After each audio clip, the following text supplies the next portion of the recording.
Monsters. What? The what? Like Trump, you have to get the things away from you. Oh, okay. Okay,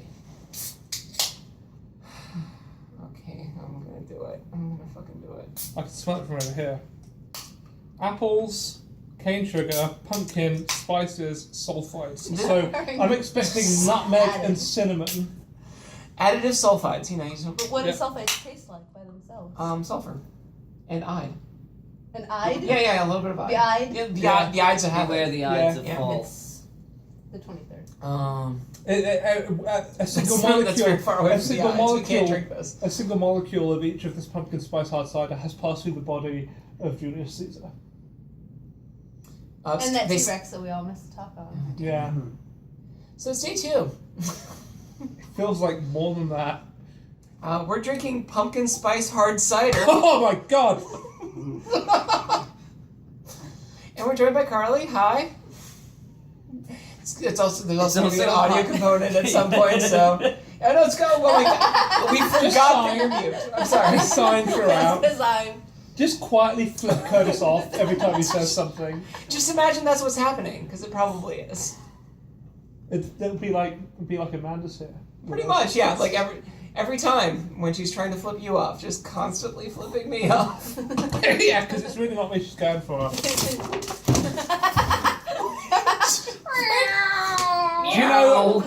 Do you know what I did to that cat once? Because it was bad.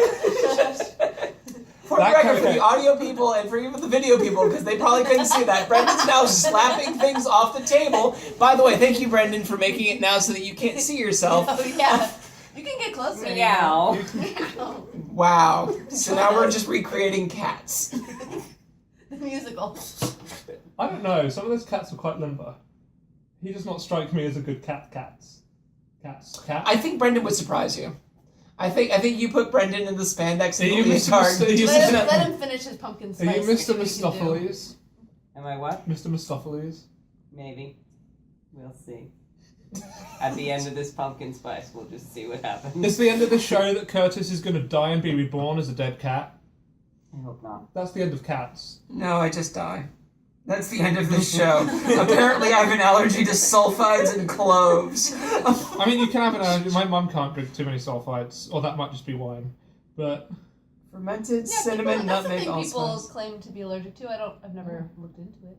Yeah. It is. You're right. It's ingredients sulfides. Yeah. Right after spices. Yeah. I really appreciate allspice, which I'm pretty sure is a deodorant. Yeah, that is true. That's Old Spice, not all spice. No. No, you take all of the spices. All spices, all of the spices. Yeah, you take all spices, and then you age them. And you put it in baking soda in a stick, and then you rub it on yourself. Yeah, exactly. And then you smell spicy. They have to be aged ever so slightly, though. Yeah. That way they're old allspice. Yeah. Somehow there's 2 grams of protein in this liquid. Originally, I'm a vegetarian, so I'm always looking for protein sources. So I can get that from a hard cider. I'm also allergic to beer, so this is just like ideal for me. This is all my food groups: pumpkin, spice, protein, cider. As someone that used to the date pumpkin a spice vegetarian, food group, I forgot about that. Yeah. As someone that used to date a vegetarian and also can't have dairy, I understand like hunger. Yeah. What did you eat? Yeah, nuts. and like lettuce. Yeah. Oh yeah, It's mostly water, it turns out. You could have had what I had for dinner. You could have had tofu, eggplant. Here's the thing: nutritionally, eggplant's actually like super low in actual things. Like but it's delicious. That was delicious. It's amazing. Well, no, it's not the eggplant. It's the 18 grams of vegetable oil soaked into the eggplant. But, No. The caramelization. It's GSA, which is the equivalent of science vacation, which is when I weighed 10 pounds more than I should when I started. I'll probably weigh 20 pounds more than I should when I ended. And I won't weigh myself for a year. Yeah. And it won't next matter. year. Yeah. I think we're already beginning the stages where I die, and then okay, so let's just talk. I don't have my notes because some arsehole smacked everything across the bottom. It was requested that I recreate. I'll do what I by did to the Carlie, cat. not us. I what? I will. There are two things. No! There are two No! things I did to teach This that is your cat audience. manners. This is what the audience wanted. I will open that door and I stretch you said on top of the it so that ambiance you of can't get podcast down and leave you is there for having 20 minutes, which is disturbances what I and did real to that cat. conversations. You know Not the that other- Brendan should You smack know the other everything. thing that's the ambiance of podcast, which is crosstalk. That's true. No, that's not actually true. Okay, well, because I don't have my notes, I'll read you from one of the best scientific papers. Okay. Oh, are you just starting your paper? Uh-huh. Okay. I can't find it. I'm bored now. I'm going to try to find my notes. That's fair. This is perfect. These are all the talks I went to. No, I couldn't remember. That's pretty good. Okay. Holy crap. That's a lot of talks. Well, I didn't actually make it to all of them, but these are my intentions. Hey, you know The what? best of times. Why don't you go to some of the talks that you didn't go to and then talk about how good they might have been? That's what I said. I was gonna make stuff up. That Yeah, was it's my good. role. Yeah, okay, good. Good. I mean, I don't know. It's thrown at me. we definitely don't make things up. Right, Brandon? Meow. Yeah. James, what? Your photo shoot. I moved it. They're with your photo shoot. Sorry. Yeah. There we go. Thank you. Not a So I problem. started in climate science education. What Today? was going on in paleo and What, you today did? morning. Cool. I went to Food Webs. Did not. I believe it was said in the Ordovician. I missed the introduction, so I saw with the charts, so I don't know what the actual species and So composition what was eating what? Then So- work off of He that. never said they were represented by colors by the time I got there. So there were reds, blues, and yellows on the. Okay. So Did what? the Reds eat the Blues? Yeah, How yeah. do we play rock, paper, scissors with No, this? there was definitely like blue on blue. What's happening? They were different guilds. I don't know. Okay. I really don't know. So just multiple bits of interactions It between was- blue things, and then It was red versus blue, but also sometimes there's blue friendly versus fire. blue, and yeah. But it wasn't like a color wheel. Like it wasn't. There was no. There was no. Wait. There was no purple. There was a limited set of colors. Yes. Mm. Okay. Even less if you're colorblind. Yeah. I've never quite figured out exactly what colors I need to make things to not. Oh, there is There are a charts online. I know that there are charts online. But no, so there's that's a- what I'm there's the doing. one which they're basically a dog, and so it has to be shades of grey, just in case. There is Oh. a thing that you can get Can't as a live my life mod that way. in PowerPoint that will scan it. You can do it And in, do- And tell me- Illustrator as well. Abort! You've done the wrong thing. Yeah. Yeah, it'll tell you palettes that are distinguishable Yeah, for you various. It's all bright red and the deepest blue you can find. Yeah, it was late Ordovician, shallow marine food webs. Cool. There you go. It was Ian Castro. It was a Peter Marine student, What I'm session guessing. is that? Oh, Cool. that was the session. It was. This was the session that was a potpourri that Yeah. ended up being predation in the morning and dinosaurs in the later morning. Oh, that okay. I saw the talk before that. Okay. Yeah. So The land crabs and snails. Yeah, that's my student. yeah, James is James's student. My first student was Got it. called James, and my brother, when he had this, said, you have to only hire people called James. From now on. My other student is called Emily, though, so. Automatically, it just didn't work. Yeah, that's a tough one. Cool. So, did you spend most of your time in along those sessions? This would be great because, like, totally, I have a completely different set of sessions that I saw. Because then I went to machine learning and macroevolution, I didn't see that one. and then I Machine gave an learning. interview about being a lady in paleontology. Cool. So. Did they give you But I any can't talk tips about it. on how to? Okay. Okay. No, that's not true. No, there were no tips. I was just explaining my experience in 30 minutes or less. Nice. And, That's cool. and what else would I do after that? Oh, I saw Will Foster's talk, but that's because it's a PT thing and I'm a PT person, so. No. No. I'm like, go explain. want me to tell you? Yes, talks about it. I thought you wanted to also chime in. So but I'm the person who saw it. what we've been doing is like one person just kind of proposes the talk that they want to talk about and then I would not explains say that it. Okay. No, if I want to talk about anything, I want to talk about Kathleen's slacker aminoids. Okay, let's do that. That's my favorite. That's your jam? Yeah. Okay. Fucking hell. What? Nothing. That's the one you want to talk It's about? one of the ones. It's okay. You can try it. But I went to grad school with her, so I get to talk about Oh, it. then you're right? not allowed to. No, I'm not. Oh, Journalistic. No, go ahead. No, just go ahead. it's fine. You can talk about it, and I'll just No, chime in. no, you probably know it way better than I do, so you really should. Well, all I know is that an hour beforehand I saw her, and she was like, I'm going to figure this out in the next hour and present it for you. Maybe she doesn't want everyone to know that, but they will now.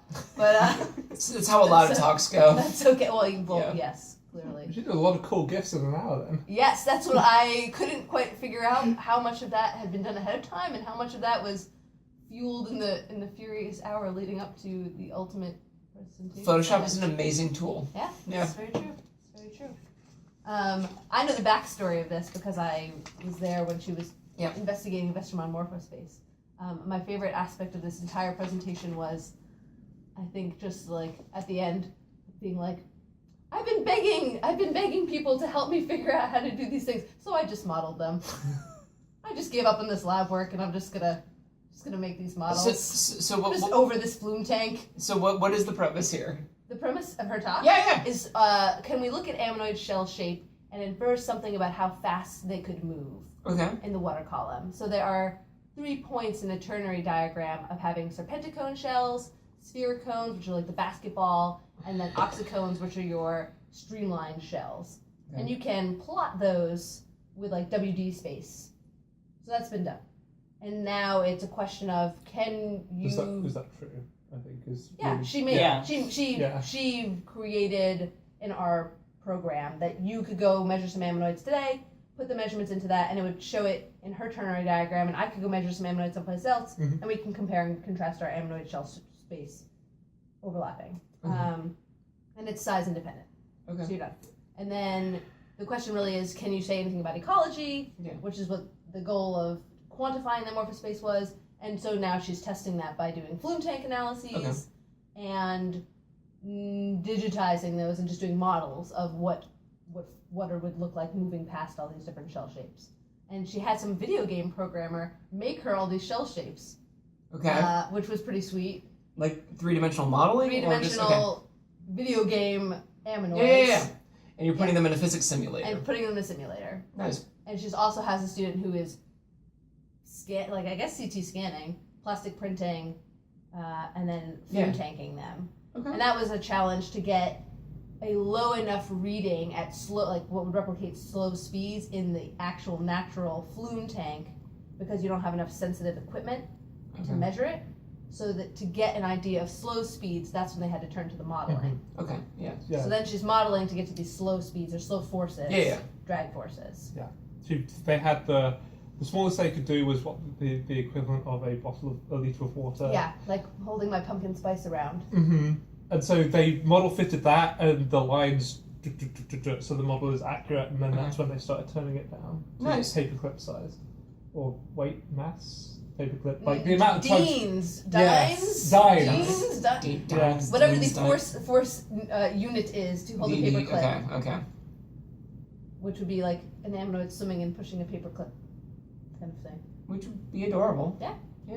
And the gif of the cherry blossoms. Yes. How can you forget? So she said to replicate this, like what would this be in real life? Blossoms. It would be like if ammonoids were swimming at this paperclip force rate, it would be like they were drifting like cherry blossoms. Okay. Which is beautiful to think about. And so I would love to go snorkeling with ammonoids drifting by me like cherry blossoms. But it's the ones that don't drift by you and it just hits you repeatedly in the face. It's cherry blossoms. Yeah, I was gonna say. So then it was just the cherry blossoms falling, but all ammonites. With their tentacles that are writhing. Yeah. Oh, that's a horror story. Anyway. No, it's not. It's a dream.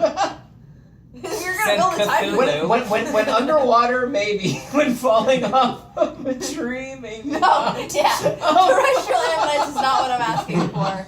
I'm asking for marine only. So. And we're back to the squibbin. That sounds awesome.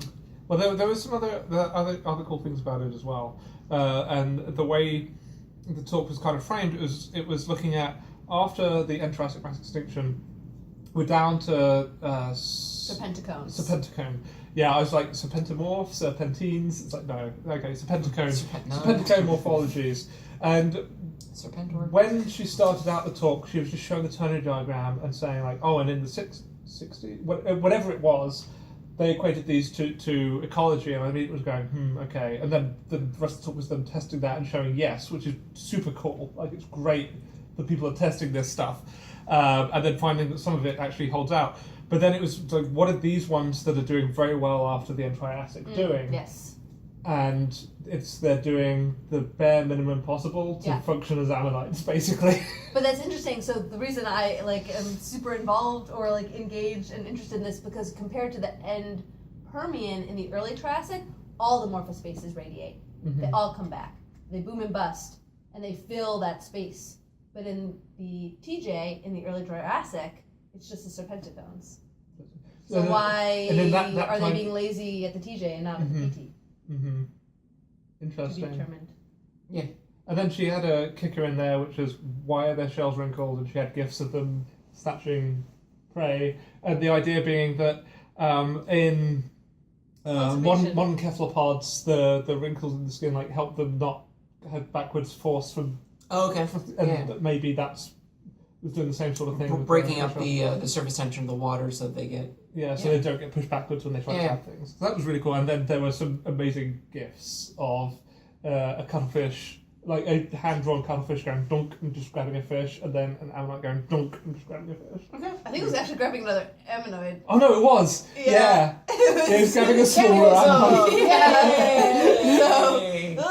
So, we're back to cannibalism, guys. We did it. I don't want to put an interpretation on it. That is what was happening. I was like, oh, do we know about that? Is that thing? So that's cool. Brendan, T-Rex let's I go. didn't see T-Rex arms. No one here saw T-Rex arms. No one went to go see /E T-Rex arms. No. We all failed, because I saw that.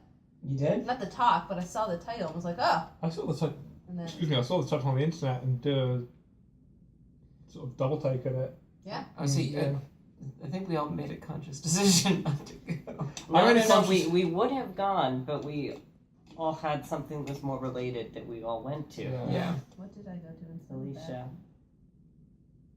Well, we did. That's what I went to. Is that not what you went to? Yeah, I need more than one word. Alicia Stegall. Who talked about what? No, I didn't Greater see Remission that. Biodiversity. No, I did not go to any of that. Oh. So what did you see during T-Rex arms? I don't know. That's what I'm trying to figure out. I don't even know what She time saw T-Rex T-Rex arms. No, I She doesn't want to talk about it. I would talk about it in a She's heartbeat. blocked it out from her memory. The first one of T-Rex she went arms, into the don't talk room, about and then T-Rex all of a arms. sudden she woke up the next day, and she didn't know where The she floor is was. lava! Oh, it's a joke that only I find funny. I saw that. I saw the. There's probably some sort of trigger word embedded in her. How did you? No, you didn't You see didn't it. see No, it. you didn't. Are you not referring to the video that No. College Humor made? No. It's what she screamed when we came out of the elevator to the other person who was in the elevator. He said, I was like, where are they going after all? What are they doing? He's like, oh, they're getting a chair. I was like, why? I can sit on the floor. Is it lava? And I said, have a good night to the other people on the elevator. There was one person in the lift when we got in it, and I just walked in with this. It was like, oh. Hello. It's like, you having a party? But it's like, yes, friends of Penny After Dark. Oh, I think I probably went to the Dave session. The Dave? Yeah. Was it the Daves you know? The Dave Butcher Memorial. Yeah, because I'm a Dave Boxer student. No, that was the point. That was the point. So he's still alive. So we had to celebrate him while he's still alive because we didn't want to do it in memorial. Well, we I wanted was to do it worried he in was honor retiring. It's like, are you retired? No, you shouldn't from be Ender, retiring yet. Yeah, he's Ender Paleo 3. Let us be very clear. So Dave you will wanted never an retire. excuse to party. We don't need an excuse. We do it every Tuesday. You wanted everyone to know you were partying. Yeah. Okay. Yes. We wrote a special issue. We're having a special session. We're having a special party. It was great. That's Yeah, probably where I was special. instead of Everyone had T-Rex. a special Okay, time. so Brendan, I guess you're next if we're going around this sort of clockwise fashion. What is the one that you want to talk about? Oh, I didn't know that it was going to be my turn next. It's okay. He needs to consult his Kodiak manual. His Kodiak manual? Yeah. Is there a bear there? I think I was trying to say Zodiac. Yeah. I said Kodiak instead. I'll call up Miss. No, I'm not going to say that. That's worse. Go It's probably on. not worse than saying whatever you're going to say. One of us has to talk about Whose this dry certain hard individual cider stuff. still has liquid in it here? Way too much. Dry cider? This has got liquid in it. Brendan, you didn't finish it. Drink your fucking cider. I don't know. I saw some climate education-y talks because Yeah. I was on a about talk that That's was in that. topical and sad. You should totally... Yeah, we really like topical and sad on this podcast. Yeah, so, people don't necessarily change their opinions on things when they get more information. This includes scientists who hear that sentence, so I'll repeat it. People don't necessarily change their opinion on things just because you give them more information.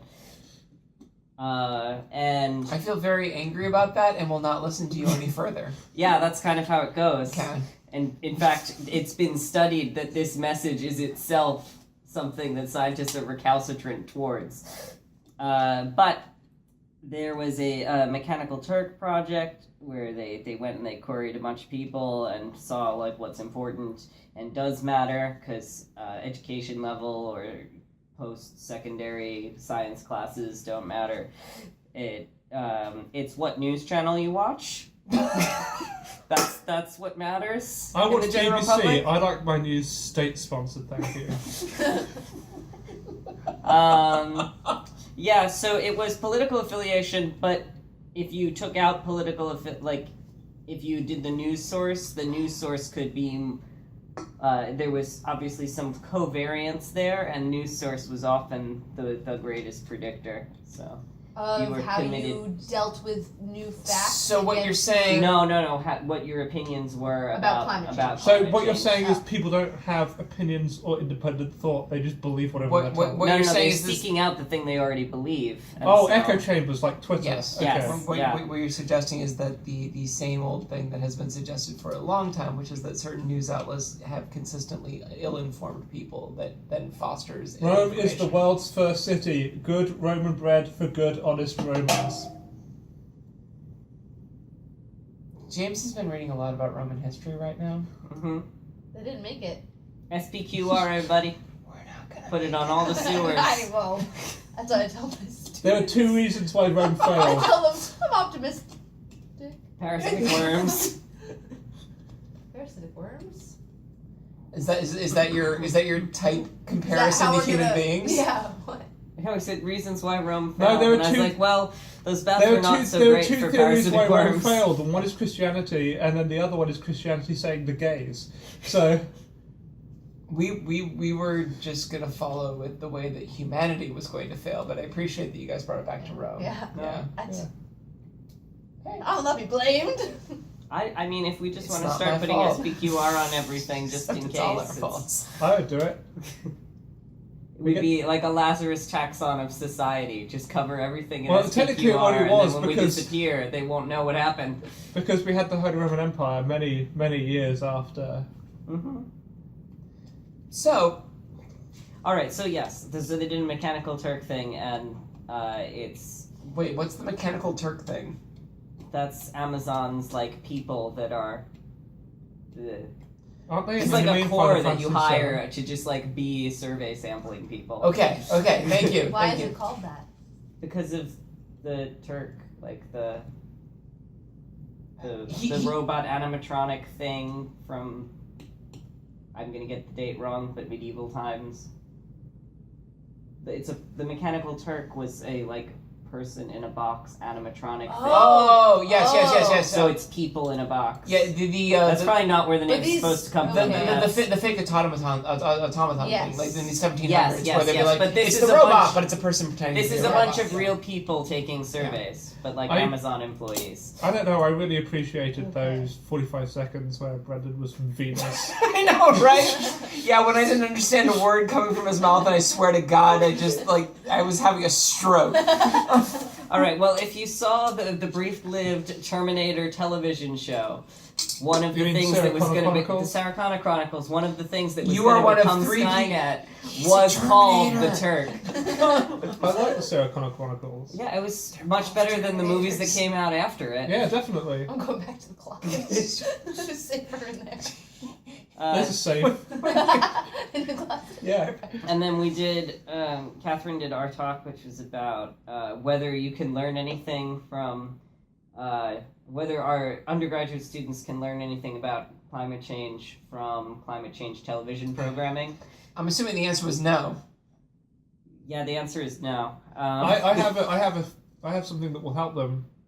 It's on the Sci-Fi Channel. It's called Nuclear Hurricane. Yeah, that might help more. I think Sharknado actually might be. The best thing about Nuclear Hurricane is it's a budget horror movie. No one dies and a baby is born, so the death count is -1. Yeah, whichever way around you look at it, it's the wrong way of whatever it should be. Are you sure there weren't just off-screen deaths? No, there weren't, because the entire thing was that it was just a hurricane, and they were in a nuclear bunker, and there's an AI, because of course you give the AI the keys to the nuclear weapons, and the AI went mad and was trying to launch the nukes to kill everyone, and a baby was born, and they shut down the AI, and that is literally the film. So the whole time it's just suspense that he might set these off at any moment. Yeah, and nuke someone during a hurricane. Yeah. The hurricane itself is not nuclear. Which They just went there because... Yeah, the the only storm reason they turned shelter. on the AI, which controlled the nukes. given Because that they needed to get into the bunker to avoid the hurricane. Given that every year people ask Noah, why don't we nuke hurricanes to stop them? People shot at hurricanes. I would Florida needed too. to tell. Like, screw you! You do- Just No, got there was it. a coordinated effort to try to all fire in the same direction, like against the wind. They had to do a butterfly diagram. effect. They had to do a diagram of a They show why this is person. a bad idea because you will get shot. Because Well, the yeah, wind no will. kidding. No, they did Well, you're that. not They gonna get came shot out and by they the bullet. announced, don't shoot You the might shoot hurricane. somebody else. Just like they Well, with announced the their... whole coordinated thing, they would get shot because they're all in a line shooting into the hurricane and. Well, what would the velocity be? It's not gonna. It's gonna just slow the bullet down. It's not gonna. Yeah, bring but it back. at the Well, same time, some of those the velocities are pretty chicken wire extreme, kills and you they in a are a hurricane. series of Yeah. We still get hurt to hit by a. Would it still hurt to get hit by a bullet moving at hurricane Yes. speed, Yes. as it would to get hit by anything moving in those speeds. Except maybe a sponge. I don't know. That'd be kind That of might like not common hurt. tragic, like Yeah. just hit in the face with a wet sponge. Just That's the sound effect. yeah. Wear Yep. glasses so I feel safe, but if you have your eyes exposed. I mean, that's the end of it. Thank God you have the glasses. I don't know. It's not like small bits of glass will just go flying A in your wet sponge eyes. is not gonna If break I my scratch glasses. with my glasses, I need to buy new glasses, and I live in a That's country gonna be the least where... of your worries if you were in that hurricane. I don't know, if it got me, fair play, it won. That's true. Natural disasters. All right, so I did depressing. Yeah. So Can I do a happy education-y thing? sure, if you want, yeah. I'm sure. voting no, but I think I'm going to be overruled. Well, you can go next. I'll do it for the next round. No, I have a it's vote on okay. this. I'm supposed to be the optimist. I told my students I was an optimist for climate. Go ahead. I Tell decided we're dead. Oh, we're We dead. had our All chance and we ruined right. it. We did. We're done I'm now. not gonna disagree. Oh, this isn't about I've saving been the eating world. vegetables and riding my bike for no reason. You want to witness the end. You're the I chronicler. appreciate the idea of an optimistic nihilist where That is me. this doesn't That's help what I and I'll tell do it people. anyway. Yeah, that's what I say. I'm a nihilist and optimistic. Nihilism is inherently pointless. Yeah, I know. But that's why it doesn't actually It's work. way funnier than anyone ever recognizes when I say that. Yeah. Shut up. We Tell must- us So if about we're your not going to be happy. cheerful, then we have to move Tell on. us about we, your happy look, story. look, guys. We must So, happy believe that story. Sisyphus is happy. That's all I'm saying. So let's go. So when you were teaching a class, there was a master student in English that came and talked about science writing and got apparently upper level professors are complaining their upper level classes, these people don't know how to write. So they incorporated recursive essays where, give this and it's like, I'll critique your argumentation. And then this led to improvements in how students That's my go to interacted bed alarm. with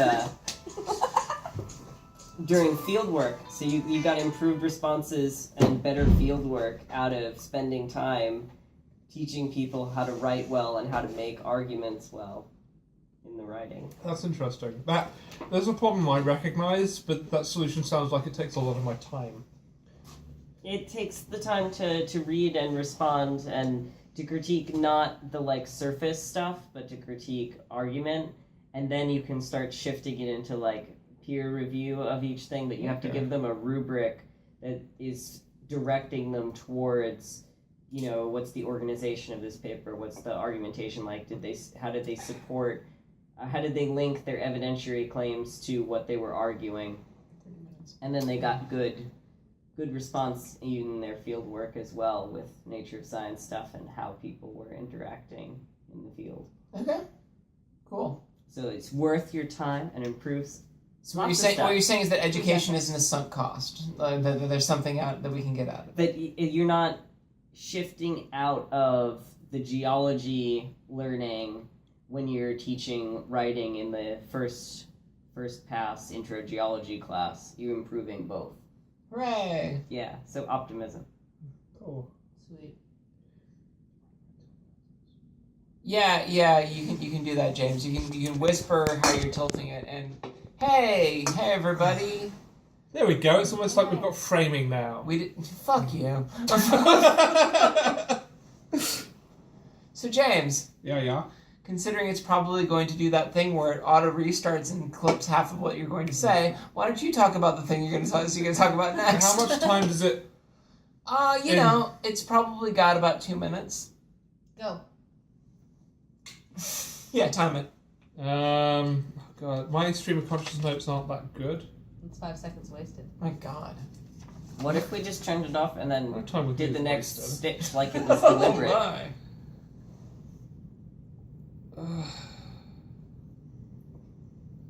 So, I mean, I've got a few things if you want to... I'm trying to work out which one of you arseholes is going to talk about. There's Steve's talk. Okay, shall I talk about...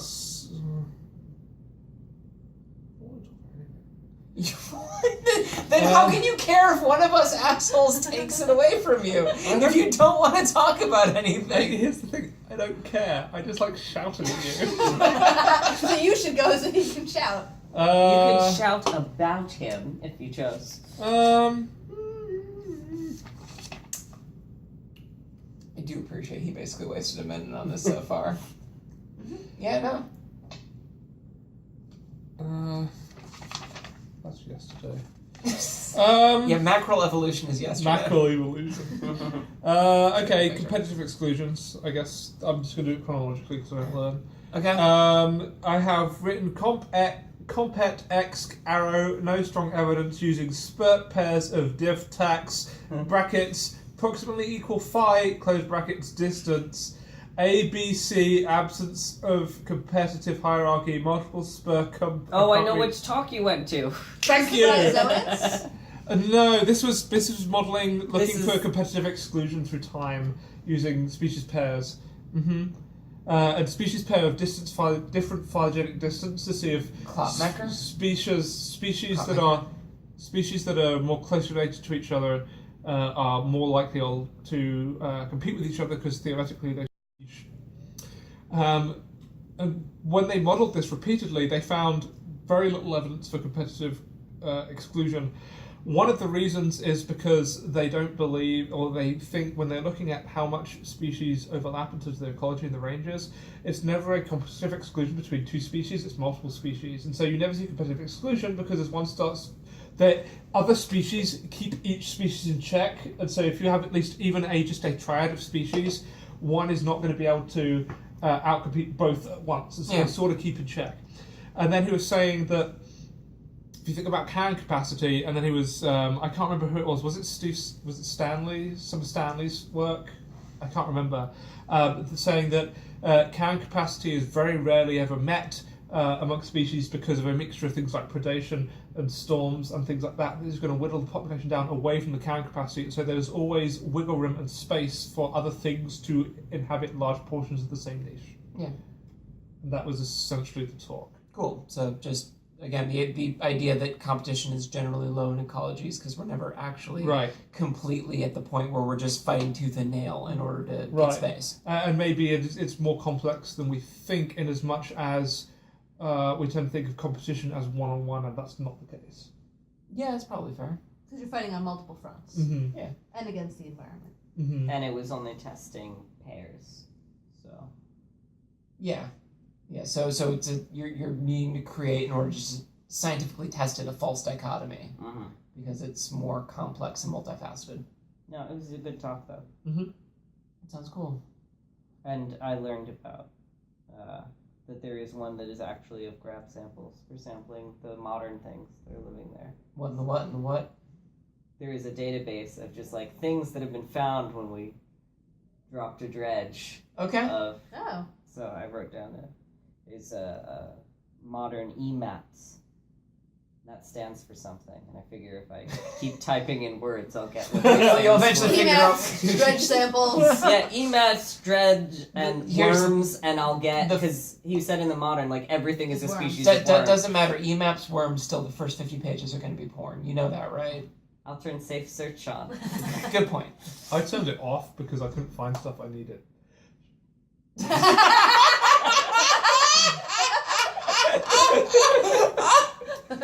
It's interesting what gets flagged up that you can't find that you need. But the one thing I did realise, which was very interesting, was that when you search for trilobites, you find lots of pictures of trilobites, but when you scroll down to the 10th or 9th page, apparently trilobite is some keyword for French gay porn. And so you find a lot of very nude French men, and then in the middle of them is a picture of Richard Forty smiling. No, it's not. Oh. So at Cornell, they actually have a set of computers where they have like assigned personalities to what they search for, because Google will adapt to you, and they're trying to like back study how Google adapts to you. Yes. So it may not be that his face is in the center of that for all of us. It's like you can't do a genuine search for yourself because it knows who you are. That's why you need to go incognito, and then you can get a more general... Even then, incognito is apparently not perfectly incognito. It's still taking information. It knows where you are, too. So it gets really angry when I don't let it, and then it keeps harassing me until I let it. Yep, it keeps harassing me. Yeah. So I saw Conodon talk. Okay, go on. Yeah. Who's Conodon talk? Neos. Oh, was it? Okay. Yeah. Go on. Yeah. This was a good talk. It was. That's a bitch of a group to try to talk about species concepts. Yep. So it was all about. Basically, it was a clarion call and a way forward, guys, kind of talk, where it was, hey, we clearly know that conodonts are useful for more than just stratigraphy. We show conodonts responding to major environmental changes. These are things where we can like really get interesting information from mass extinction events. We can do cool things with it. And then she was like, but in order to do that, we basically have to move away from all of the things that are dragging conodonts down, which are largely, we were mostly used as a tool rather than a biological concept. And so the morphotaxa that are applied here are mostly just because of largely stratigraphic context. We need a complete revision and abolishment of the subspecies as a concept, and a move towards some phylogenetic reconstruction of understanding of the group. I mean, if you were a conodon, I could chisel out your molars, your premolars, and your canines, and you would be 3 species. Exactly, right? Yeah, no, and so it was very much these are the ways forward in order for conodons to move into modern paleobiology. And it was great. It was a really well done talk, and it was. That's pretty cool. I mean, it was one of those things where, largely speaking, it was a talk to motivate people to be like, guys, we can do this. But I know that's fine. I know it's easy to keep form taxa, but we really don't need to. Well, and it wasn't even necessarily like moving away from form taxa entirely, but rather just the specific need for these kind of seemingly very, very fine-scale subdivisions that maybe aren't based upon morphologically distinct things based upon morphometrics. Well, the one problem with the way coherent form taxa are done and the way they are used in biostratigraphy is that they're looking for co-occurrence of taxa to strongly define We're slowly killing Brent. I'm done. Okay. He's allergic to the He's cat. actually the one who dies at the end, right? No, I am allergic to cats. It's the transformation is taking hold. It's working. You're saved. Yes. I don't have to die. Brendan does. Oh. And it's way more tragic. We all have to die until we invent robot spider bodies. Right, of course. I forgot about that. If co-occurrence of taxa is used to define biozones, and a conodont is like H taxa, co-occurrence is something that you just expect as a byproduct of the fact that these are multi-element animals, and we're looking at individual elements, and so our biozones are maybe artificially robust. But before this talk, I was just like shooting the shit with Neo, just like things like she was like, convergence is a thing, like, and clearly this is something that we need to do a lot of work on, figure out what are the characteristics that are clearly homologs and what are just functional due to the fact that these are clearly feeding structures, but like. It's a thing, and like there is such a good record that they are kind of, if we can get anything out of it, it would be amazing to kind of push that direction. But clearly, because they are such good tools, there's this kind of like, why rock the boat, right? We know it and it works. And so why would you ever try and go in and upset it? It's like, because they're biological entities, and we can learn so much more if we don't just... Too. Yeah, exactly. Sorry. Go ahead. No, I read a very good book that might just be called Conodont, that was on the history of the conodont animal, and the writer talking to people like the late Dick Aldrich and others that had been at the forefront of treating conodonts as animals rather than useful nubbins we find in the fossil record.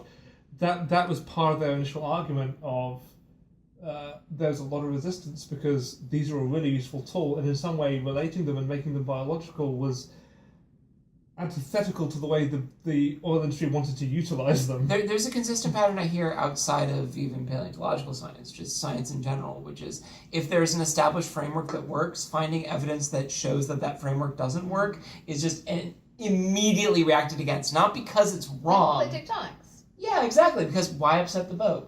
Well, here's the thing. Plate tectonics, in hindsight, like geosynclinal theory, when I started doing it, because when I teach plate tectonics, I do it all as like paradigm shifts and things like that, and like I started researching against geosynclinal theory, and like every single time they found a new mountain range, they needed to add an addendum to geosynclinal theory. Geosynclinal theory never worked. No, but they didn't have a better idea at the time. Like, oh, totally, conodonts, we're just making it up until someone figures it out. Exactly. And then they'll look back at us and be like, what idiots. Oh my god. It's why couldn't they see this? It's Bones from Star Trek The Journey Home, like, chemotherapy, the barbarians.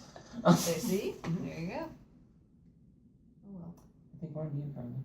I have to go again? Yeah. You got another talk? It's a circle. Unless you don't want to. You're the most organized of all of us. Oh. You don't. Here's the thing. You can always pass.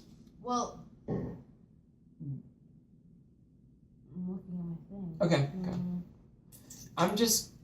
Is the trend here to try and continue to add more?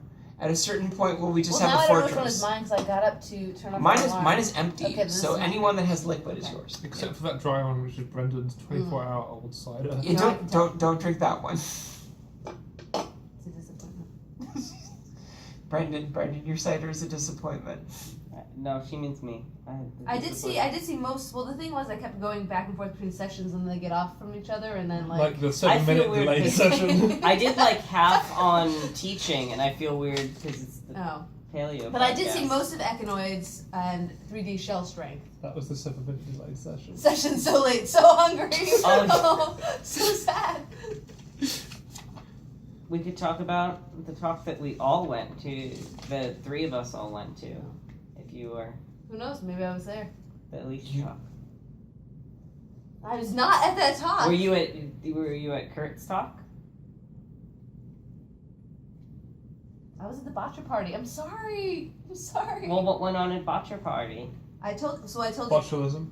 No, botulism. Yeah. It's very similar, but Adam Woods told us about details in the Union Wash, which is a early Triassic deposit in California. Would you care to add more adjectives? I'm working on it.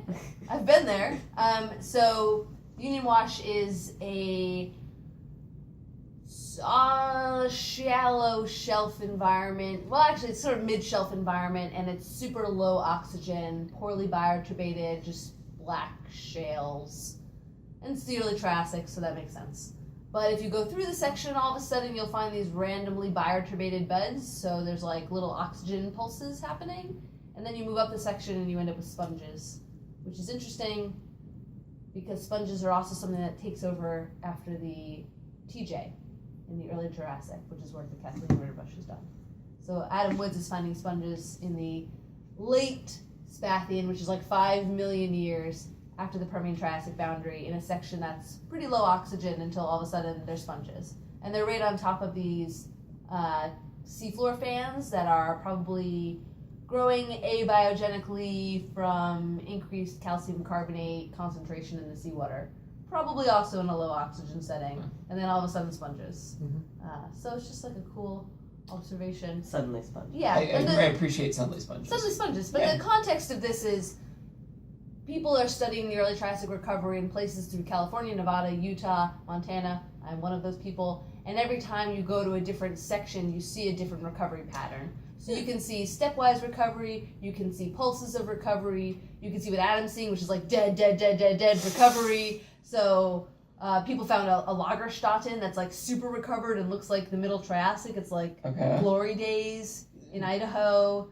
And so, that never comes back. Like it's just no, it's in the Spathians. Yeah, Idaho never recovered. I was gonna say no, it's just like really recovered for the Spathian. It's not supposed to get that good until the middle Triassic. Okay. So, I was thinking like they just were this ancient group that was just slowly decaying over time. So the point of this is he's like putting this in the context of these other things and just saying like, we can't make generalizations based on when we see certain things happening. Yeah, right. There are all these basinal differences and regional differences. Yeah, I don't see why it doesn't follow that recovery will be, it makes sense that the recovery might be diachronous. I would like you to make a call to a man on another continent and tell him that. I mean, because it depends on what level you're looking at, but basically recovery at its core is probably going to be communities rebuilding themselves, and that's going to happen at different rates and different ways. I mean, we see this in the Cretaceous. The north and southern hemisphere have different responses. Like the southern hemisphere, especially Patagonia, especially in the terrestrial realm, seems to be largely shielded by issues, whereas the northern hemisphere is more preferentially hit. It takes longer to recover. There you go. Well, I welcome you to come to the field. It's easy to say these things. Yes. It's harder to... But why should every part of the world instantly communicate all of its species to every other part of the world? I mean, I'm looking at the Ordovician. The Ordovician probably has its recovery protracted across the entire Silurian, so... Yeah. I mean, there was some Speaking of, I saw some talk about the Ordovician today. Oh, you did? I saw a bunch of them, but I saw this one. It's about... radiations, I don't know, some guy. Oh, really? Okay. Yeah, it was probably shit. Yeah, he showed me how to do things badly, but then he showed me that things can be done with thought, and that was good. Oh, yeah, no, the one where P. Wagner's a really great scientist. The one where they just said... We gave him an award today. That's true. Was it the talk where they said, you can make a model for anything and then just pick the one you think is true? Yep. It was that one too. It was definitely that one. I don't think that it was you can just pick the one that you think is true. It's that I think that the statement was you can reject the one that you're fairly certain is absolutely ridiculous. Here's the one that just goes... That's like when I make a really false answer for my students and then 1 out of the 43 picks it anyway. Earliest Cambrian to latest Cambrian is basically equivalent to precision. It's like a multiple choice answer where there are 100 choices and there are 2 that are wrong, and if you click any of them on G8 you'll get the point. Yeah, you're right. That is those miles. It's like using goddamn blackboard. You could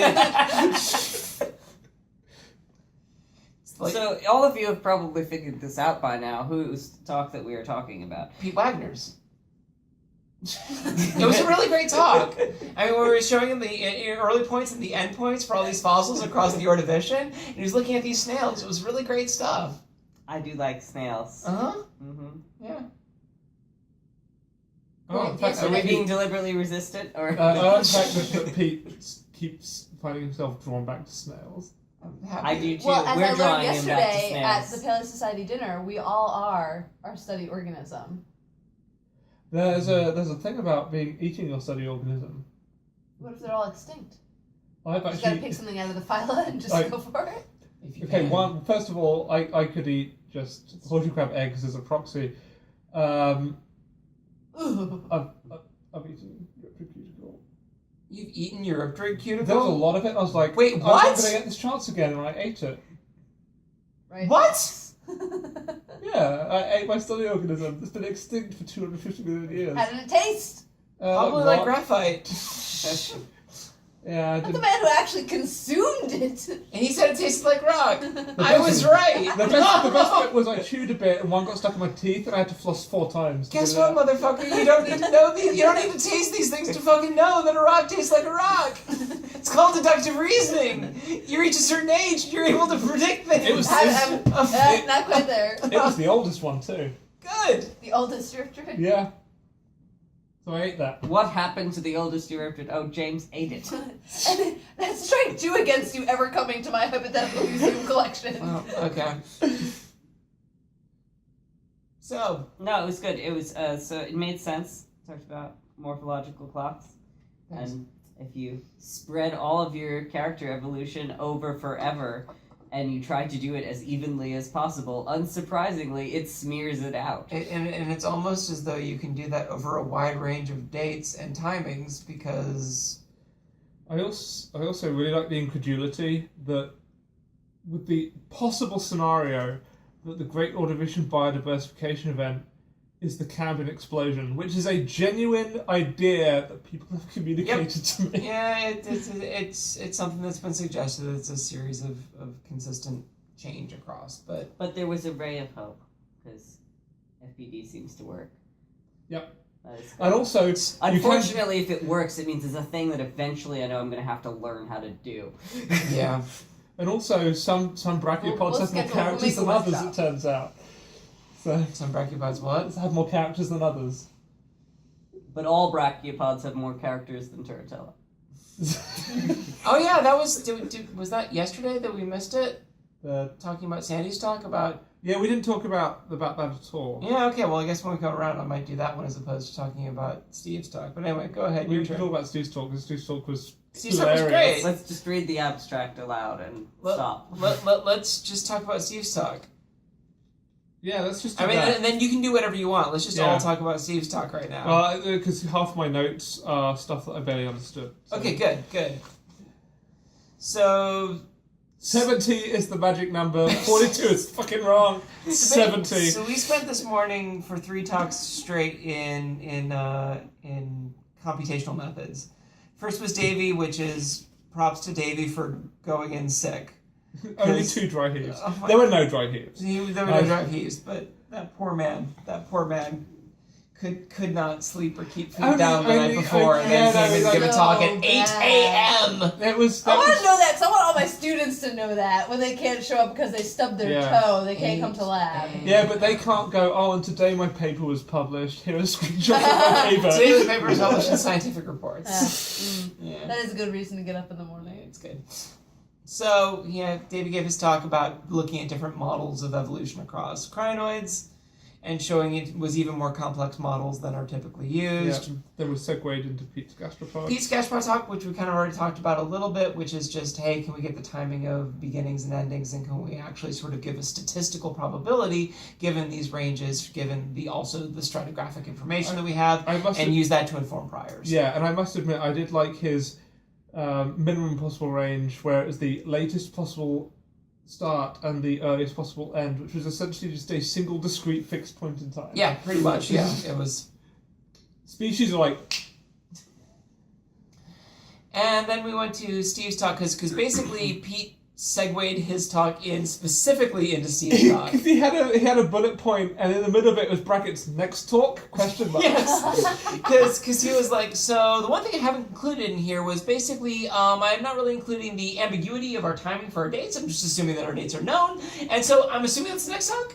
I don't know anything about it. And then just, I hope you're going to fix this term. and then so just Steve comes up and like all Steve's talks are always great. I really enjoy Steve's talks, but Steve's just like, So we were going to do the stuff where basically, so you've got ranges, you've got an average time, and then you have a bit of slop, the beginning and the end. And so one way that you could potentially try and handle this if you really need absolute dates is, let's say you randomly pick a time between any of these intervals, and then you do a series of random attempts through that to get a distribution of random timings, and then basically use that distribution to give an estimate of a kind of error for all of your rate distributions. Does this work? Yes. Does this work? Yes or no? Does this work? Yes, and that's the end of the talk. No. No. So he does just the standard simple pull a random number out of a hat. And it turns out that let's say you have a slop of 3 million years. Really, really bad. Maybe 30% of the time you will get the right answer. Oops. Now, if you continue to shrink that slop to more and more precise, that goes down to 2% of the time. But if you increase it up to 70 million years worth of slop, you can 95% of the time suggest that your timing is accurate. That's like me throwing baskets. If you make the Exactly. basket 70 million miles across, I'll probably make a basket. Exactly. And so he's like, so this is clearly bad. And then he puts up this great picture of just like a bunch of smiley, cartoony people. And he's like, what if we use bootstrap values and we sample with replacement? So if we only have a population of 4, and it's just 4 bright, smiley people, if we were to sample these and we didn't replace, we would always get the same distribution. But if we do, we can get different distributions. It shows different, like sampling with replacements where like, clearly that person is represented 3 times because sampling with replacement. And so maybe if we do bootstrap analyses, we can handle this better and get a better understanding of this. Turns out, no, it's exactly the same problem. The best thing is that in that series of replications, the probability of getting it right when you had a 70 million year time bin was 1.0. So it's still 70. And by the way, in both of these, as soon as you go to anything above 70, probability goes down because it's too big. So 7 is a lucky number. I'm gonna play that. I'm gonna win the Powerball. Pretty much. So that was awesome. And then she's just like, so I was really hoping that bootstrap would be the answer, and that's what I'd report. But that's not the case. So here's what we've got. We don't have a solution. What were the taxa that they were... I don't know. I think they were just looking at like timing of specific events. Because if you look at an extinction event, like the timing has plus or minus X number of millions of years. I'm just wondering if the 70 million years has to do with when they were sampled. The taxon doesn't matter, much like Foot's talk about graptolites had fuck all to do about graptolites.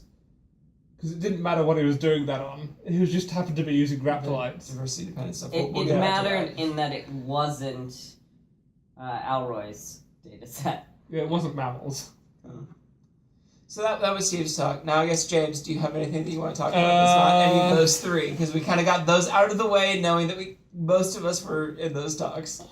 Was it a talk about functional groups? Or was it a talk about fuzzy ecospace? Yeah, I don't... What was fuzzy about? I was What's in that? fuzzy ecospace. Yeah. That was cool. Yeah. That was a method I wish was published so I could use it. Yeah, well, I went because I was like, well, I can learn a thing. Yeah. Oh. Okay. Yeah. Tell us about it. So the thing about fuzzy ecospace, and you can jump in and correct me the moment I'm wrong about everything. Okay, I'll get right on that. Just random things. So looking at the original sort of like Barmbach QB jobs, QB jobs? Yeah, to look at defining. Oh, I know what you mean exactly. Cubes, Thank the you. cube. Yeah, the guilds. It's a series of the guild thing that spaces. I'm going to keep using until they biologists publish hate this when we say stuff. guild, but Yeah. the roles. The problem. The roles. Yeah. The problem with comparing communities in terms of ecospace is that something is either the same or it's not, pretty much. Yeah.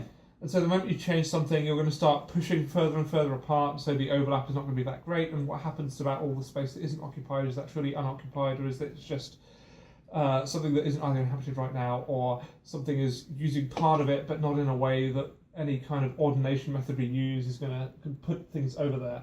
And so they were using fuzzy set theory, where things can, mathematical methods whereby things can partially occupy spaces, even though it's a true presence or absence thing, to sort of blur the boundaries between overlap. and they were starting to do that, and he walked us through the methods, and he walked us through all the methods, and it was like, and there's a program which in the future maybe, eventually will come out, and I was like, all right, that'll be cool. And that's why there's not too much to talk about, but basically he was saying that when using fuzzy set theory, you can begin to actually quantify how unoccupied ecospace is varying through time, which is kind of cool. Like you could say, it's like instead of just like it was there or it wasn't, it was maybe 14%. Like if you're comparing two samples, you run your test on like 65% of your data, and then you compare the other 35% and how much overlaps do you have in that second set. Okay, so the idea here is that if you just don't have any true finite understanding of what is there, you can kind of at least deal with like a amount of statistical blur. Like I noticed they were looking at things like Opabinia for ecology and being like, oh right, he was using Egiacaran and Cambrian things because it's like the most bizarre things possible. Yeah, the things we probably don't. But no, he went all the way to the modern. He was like, I'm just making a random set of like all these random animals that have nothing to do with one another. Yeah, if you just pick all the random things, you don't get Opabinia. You add Opabinia. You don't pick. That's how randomness works. You can get anything. Yeah. You get Opabinia 5 times. Yeah.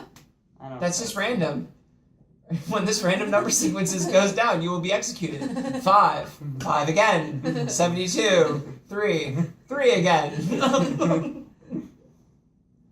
So that sounds pretty cool. Yeah, and then it was followed right after by Li Shengxiao. I saw that one. Yeah. The correlation does not equal causation, and that was another one where like, we did something on this, but it's in supplemental info, so please read this, and we're going to try to write something and publish something in the future where you can look at this, which again, I'm like, excellent, when that comes out, I'll download that and start playing with it. Yeah. And so, but that's as far as that also goes, which is why I threw it in here just now rather than... Cool. Yeah. God, let's see. What did I see? Do you want to talk about Scott? Because that's the other Scott's talk? Yeah. Yeah. I mean, I don't know. I saw the. I don't know. Were you in the room for Macrostrat? I think I caught half of that. You caught half of that. I mean, that was just sort of like Shannon Peters was just basically. Yeah, I caught half of that.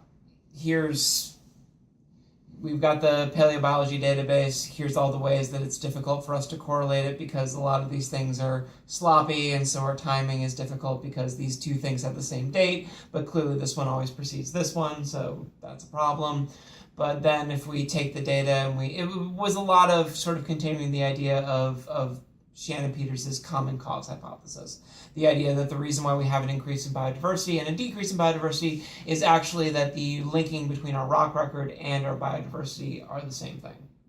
And so when we lose rock record, we're also losing biodiversity, and it's not just an artifact of the data, it is because we're also changing the Earth system in such a way where we're destroying environment and therefore destroying habitat space. And when we increase our rock record, we're increasing habitat space. We're changing the carbon cycle and the oxygen cycle. That was basically that.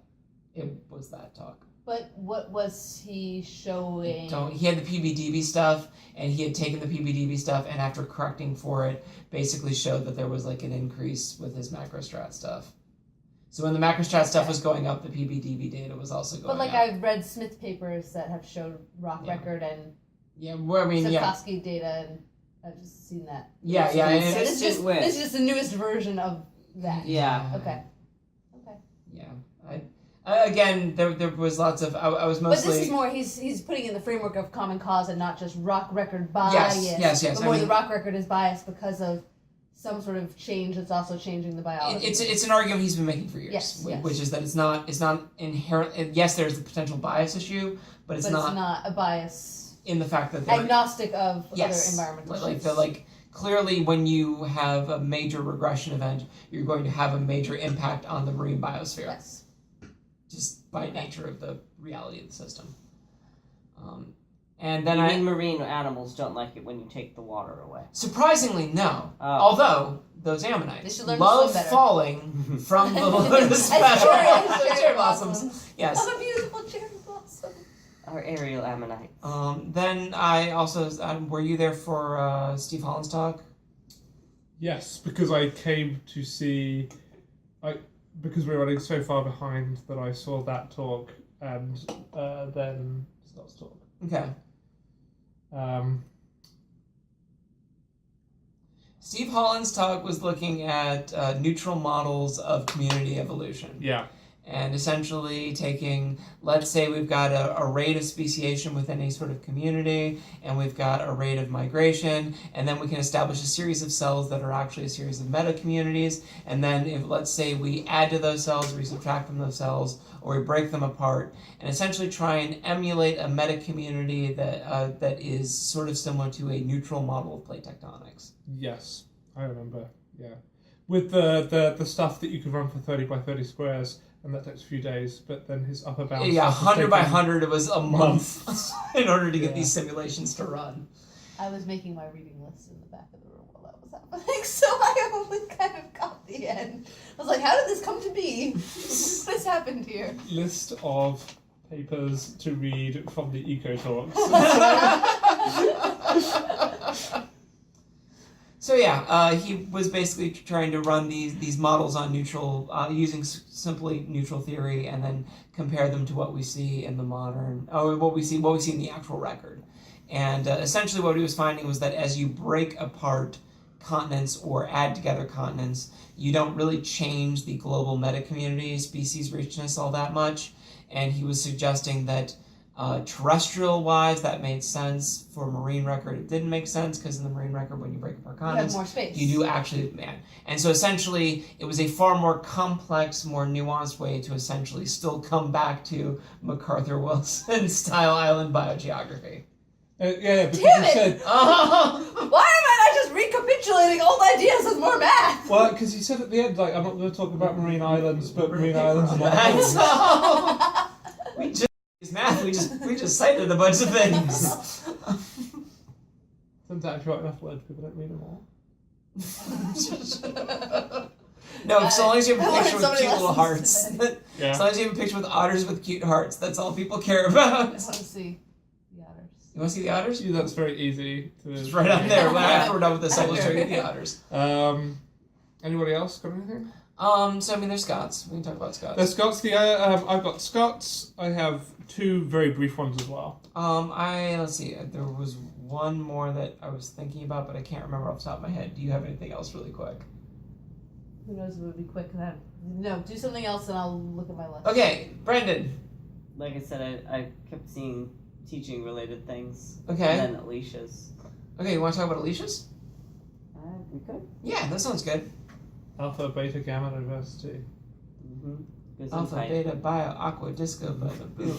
With the explicit reference to, because parts of that talk was similar to talks last year.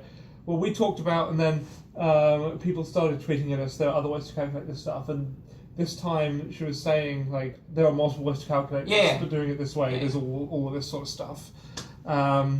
But looking at binds, which is biotic immigration events. Which is really buys. But BIME is probably an unoccupied acronym. Isn't that okay? I want to leave this right now. Yeah, let's just keep going. BIMEs. BIMEs. So, yeah, they did kind of the idea that there was Ordovician radiation was in part related to the cyclicity, and so you're having immigration and then isolation, and then things can change and make new species, and then again another round of immigration and then isolation again and again, and so which are cycles that like this whole basin immigration thing is stuff that has also been seen in the potentially the Devonian as well, which is cool. So yeah, in the Richmondian invasion, and lots and lots of advertisement to just come to Cincinnati, or come to Ohio. How many times? Go be in Ohio. Yeah, go be in Ohio. If you would like to play with brachiopods, and I'm thinking about this contingent entirely on whether or not you give out googly eyes. Go be in Ohio. I really look forward to that being horribly mirrored. Yeah, so go be in Ohio if you're interested in this. There'll be brachiopods there. There are fun brachiopods in Ohio. I want to go on the field. I want to avoid the Paleozoic as long as I can.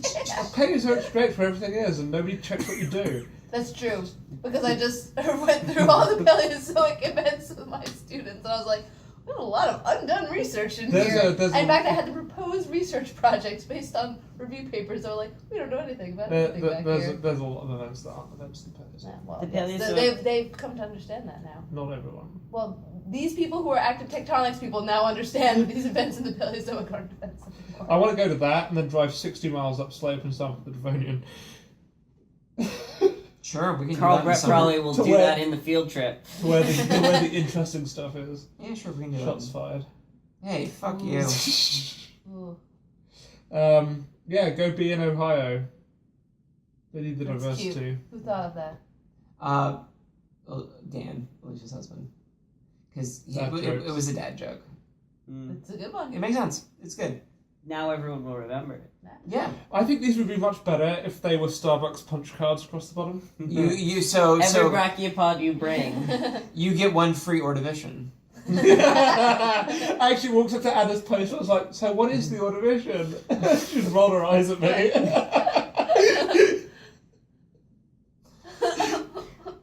So there's a book called like When Fish Got Feet, and it has like funny cartoons, and it's about the Don't, my Carboniferous. brother will not shut up. Does he have that book? No, but he keeps asking me these annoying questions. Is like, so you're telling me that a fish grew legs that wouldn't be a fish anymore? I'm like, fucking yes! That is how we define them! No, I'm totally writing. So there's a paper that's the That's opposite not of that, how it but that's works. not what I'm trying to talk about. What I'm trying to talk about. Basically, willfully getting paraphyletic groups at this point. I'm trying to. I don't even know this man anymore. We're fish, that's why we're That's why we're what, James? tasty. And we're back to cannibalism.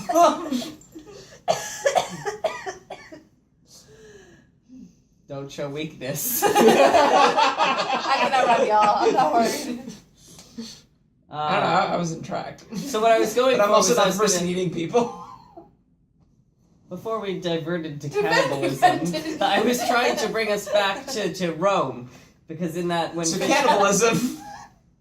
No, not just keep often. Deep breaths, everyone, deep breaths. Only in extreme circumstances. And before they did that, there'd be bury a Greek and a Gaul underneath the forum. I was gonna say I saw Caligula. Go on. We're ready. So in when Fish Got Feet, there's a wonderful cartoon, and it's not the Ordovici, it's the Silurs, but it's someone coming up to a prophet and going, so, like, what's in the future? And then the prophet says, oh, well, one day you're going to get a geologic period named after your people. And he says, I just want to know how the battle goes. It's like, it's going to be a Latinized name.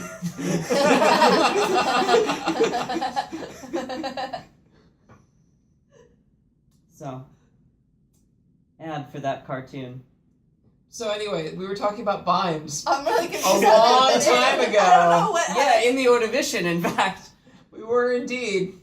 How did we get here? That's a series of strung out battles. No, it was very peaceful the way that it was portrayed in the talk. Can we run? Can we leave? Yeah, I think we can. Just Everyone died. everyone died. Except not everyone. No, Except Carlie to tell the tale. So I'm this chosen survivor. Always leave one alive. Just spread the fear. Well, so do you know The Perfect Storm, the movie? Yes. Spoiler alert! My mother thought that someone had to have lived because there's a story. There's a movie about it. It's based on a true story. And so at the end, when everyone dies, she was like, how could that be? They said it was based on a true story. How could they know how it ended if nobody survived? Radio transmissions, and then they stop. Like, She still brings it up. Every time something doesn't go according to plan, she's like, it's the perfect storm! That's like getting really upset at the song The Wreck of the Edmund Fitzgerald and being like, why didn't anyone make it out alive? there were a lot of... How do they know? There are at least 3 or 4 other films tangentially about sharks, giving sharks a horribly bad name, where, once again, it's like, the story is that these people disappeared, and so there is 30 minutes of fact and then an hour and a half of bullshit while they make a film out of the fact these people disappeared. So Bimes! I think he's over it. Bye, He's already closed Vines. the Yeah, I already closed the book. You closed the book. Closed the book on But Vines. the idea So, here I is mean, that are they blue chip? Should we invest? the idea here is that you can disperse to a new area, and then if essentially when sea levels rise, different in smaller basins within a continent in an upcontinental seaway can show dispersal, move taxa across those dispersal events, and then when sea levels lower, those things become isolated, which then allows for potential vicarious speciation. Oh, we just read this paper from my class. In my class, I explained dispersal events by having a world map, and then the UK is in red, and then arrows, and then bits of the other world going red, and the English flag spreading over them. And then you have a contraction event, and then there's America and Canada and Australia. Yep. A little more. We get called by the diversity people. A little. Just a little more horror. Just yeah, it's good. Yeah, good. So Don't make eye contact. No, not yet. So yeah, it was an interesting talk. So what's the sea level rise and fall? With what? It's price of elevation, tea. so. Got it. That actually is a I feel like surprisingly my soul good, died for that appropriate metaphor. I could see. It's uncanny, right? Yeah, actually. How do you get speciation? We've got these 3 crazy countries that think they're countries and they're just British colonies. And we threw the tea in the harbor. I'm just saying. And then you killed all the cod, which is why you now have no cod. Yeah, you raise the price of tea, and that's the equivalent of isolation, because that's the. So you're saying tea is a step cost. It's essentially. delta OA. And then you had a failed invasive event by the French. I'm proud of that. Yes. Off screen. We're safe. He's gonna come back as a cat. Meow.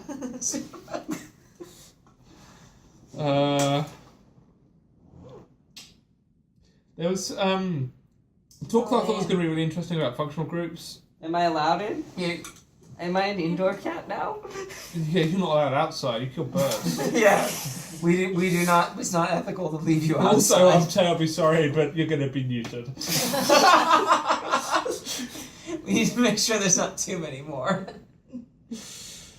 Yeah, so there was looking at functional groups, and that was interesting, but it didn't go too far. It seemed like there was very early stuff, but the one thing they did say was that they showed was that in terms of functional groups, they were looking specifically at mammals in North America, and boreality became much less de rigueur as oddly enough, boreality fell out of favour as grasslands and plains became a widespread thing. What? How did that happen?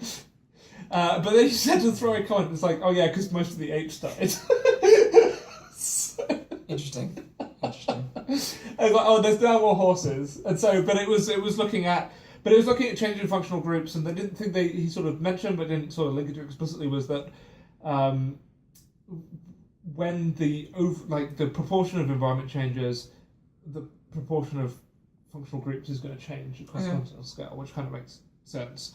But there was a lot of using jolly saber models and stuff like that, and looking at survival and things like that, and then doing regressions, which I was vaguely following, but I was still actually at this time mulling over aspects of the competitive exclusion talk, and so I wasn't. Okay. What is a jolly saber? It's very happy saber. It's Yes. Pirates of the Caribbean. Yes.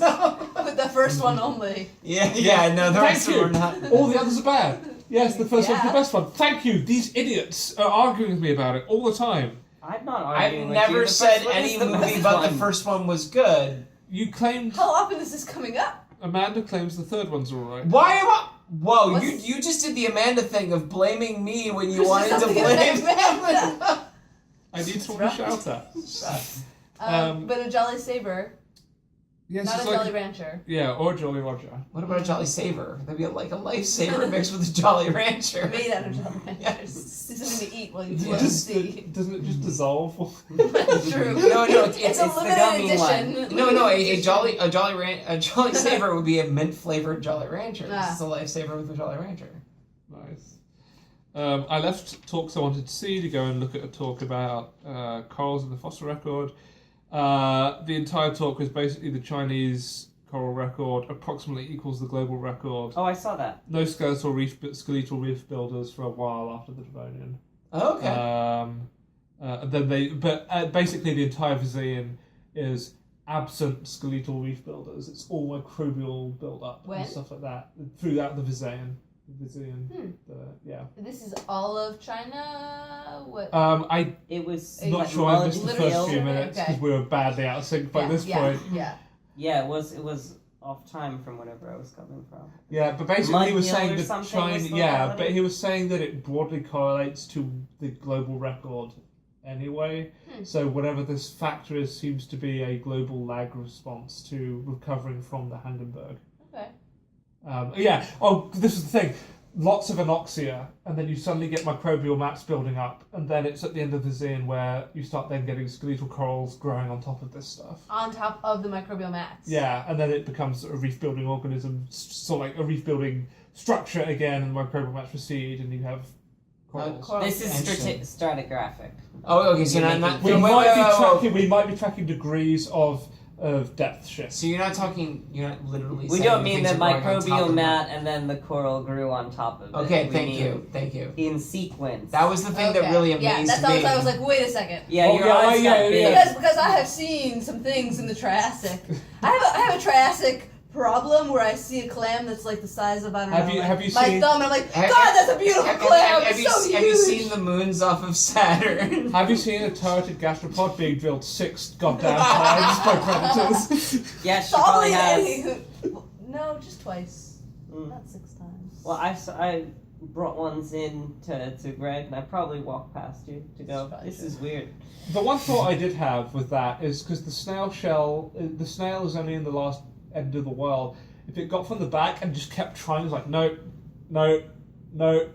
Ah, yes, slurp. I'm still Yeah, with it's Spike. just really time consuming. I'm still with Spike. It goes for the first one, it gets the food, and it's like, yeah, motherfucker, I got you. The thing is, if the snail was eaten by something previously, like it doesn't have to be the same snail. Like, That's you have true. successful predation. No, and another one it could comes- heal a series of unsuccessful predations. Okay. Clearly. No, but it could be post-mortem. Like if you're somewhere and all the smells are right. And it and- finds stuff and then tries to drill it. Through, we assume it's Yeah, successful true. because we can't do anything else. Yeah. Because you show that multiple drilling is rare. That's usually the first Yeah. step, Yeah. and then you say, "I assume since multiple drilling is rare, That the That one, is- one successful drilling means it hits the tendon Yeah. and it opens yeah, it that up. it got it for real." So I guess as soon as we're talking about this, other than Scott's talk, the other talk was interesting. I wrote no notes on. And did you see this? Anybody else see this as well? Lydia Tackett's talk. Yes. Very cool, I thought. Lydia just got a career grant specifically to look at predation recovery in the late Triassic and into the early Jurassic. There appears to be little evidence of drilling predation generally in the Triassic, and then there's this one Norian locality where everything's drilled to shit, and it's everywhere, and there's drill marks and everything, and this is where I was joking about, I've seen one turtle gastropod today drilled 6 times. And so they went to Italy Yeah. to look at, not coeval, it's what, 50 million years I different? forget or something? exactly what the It's timing was. later Norian, and the Norian is a surprisingly long period of time. 10 million years. Yeah. Nice. And they went to this stuff in Italy, looked at the exact same environment, and had out of how many hundreds of specimens? 100, 600 probably. Because she said, the drills, the drill. Yeah. Because there was one hole drilled in Yeah. one clam. So the sort of hypothesis they were testing was, okay, there's this environment in this locality in the Norian where clearly there's a lot of drilling predation going on. Is it recovering, I guess, in a different environment to what people are normally looking at? They've gone to the same environment. It's like, no, it's geographically different, not just environmentally different. That was cool. And that there's these different kinds of Gyrophagus predators and Yeah. drilling predators, and That it's not all just one thing that these animals are defending themselves against. It's Yeah. not just drilling predation, but figuring out what's the timing. Yeah. So Yeah. to be determined. Yeah. Stick around for the next 5 years. I mean, again, Yeah. this is complicated stuff. Yeah. So that was really cool. There was a talk that's somewhat related where it was, say, feeding things to crabs. Yeah, I was gonna say there was feeding things to crabs that I was interested in talking about particularly. We've got those snails and the various ways that crabs can break apart snails and whether or not we can actually get evidence of that in the fossil record. And My unfinished undergrad proposals. the suggestion. Yeah, that I chair's was moving just saying, I'm behind just you. gonna hold this for a second so that I don't that want case. Oh my god! This is a Paleo After Dark first.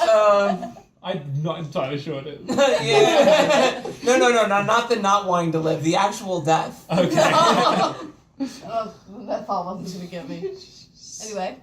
But it does Crabs. highlight why did we bring a chair down from my room when there's just an unused chair. Because there was I also didn't this. The Haseki thing. Yeah, I assumed the Haseki thing was heavy. It apparently was not. It was not. Regardless, snails Crabs. and crabs. Snails How do and they- crabs. How do they eat? This is informative to me for 2 projects that are undone. Alright, so there was, they would put in 2 of